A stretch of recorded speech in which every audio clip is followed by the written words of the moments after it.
નમસ્કાર, TV30ના ડિજિટલ પ્લેટફોર્મમાં આપનું સ્વાગત છે. આપ જોઈ રહ્યા છો ટોપ ન્યૂઝ. સુપ્રીમ કોર્ટે મહાદેવ સટ્ટાબાજી એપ કેસના આરોપી રવિ ઉપ્પલને શોધવાનો આદેશ આપ્યો. દુબઈથી ફરાર થયા પછી સુપ્રીમ કોર્ટે ઈડીને જવાબદારી સોંપી છે. છત્તીસગઢ હાઈકોર્ટ સામે રવિ ઉપ્પલની અરજી પણ ફગાવી દેવામાં આવી હતી. સ્ટેમ્પ નોંધણી મંત્રી ચુનાર સ્ટેશન પહોંચ્યા હતા. મંત્રીએ ઘટના પર નિવેદન આપ્યું. મૃતકોના સંબંધીઓને 2 લાખ રૂપિયાની સહાય આપવામાં આવશે. અકસ્માતની ઘટનામાં સહાયની જાહેરાત.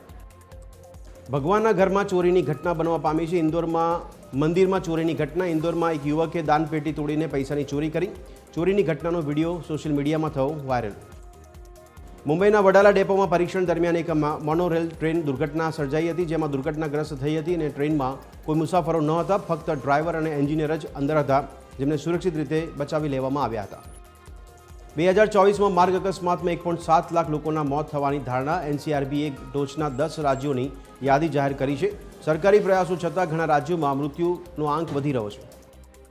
કૃષિમંત્રીએ કહ્યું કે રાજ્યના 16,000 ગામમાં વરસાદી નુકસાનનો થયો સર્વે. 42 લાખ હેક્ટરથી વધુ વિસ્તારમાં પાકને નુકસાન. રાહત અંગે મુખ્યમંત્રી જલ્દી લેશે નિર્ણય. તો 9 નવેમ્બરથી ટેકાના ભાવે ખરીદી શરૂ થશે. ખેડૂત દીઠ 125 મણ પાકની થશે ખરીદી. જ્યાં જરૂર પડશે ત્યાં ખરીદી માટે સબ સેન્ટર પણ ખોલાશે. કોંગ્રેસની ખેડૂતોના દેવા માફીની માંગ અંગે કૃષિમંત્રીનું નિવેદન. કહ્યું, આવા સમયે રાજનીતિ ન કરવી જોઈએ. અત્યારે ખેડૂતોની પડખે ઊભા રહેવાની જરૂર છે. આવતીકાલે નાયબ મુખ્યમંત્રી હર્ષ સંઘવી કચ્છના સરહદી ગામોની લેશે મુલાકાત. ગ્રામજનો સાથે સર્વગ્રાહી સમીક્ષા માટે યોજાશે ખાટલા સભા. 30 IPS અધિકારીઓ પણ જોડાશે.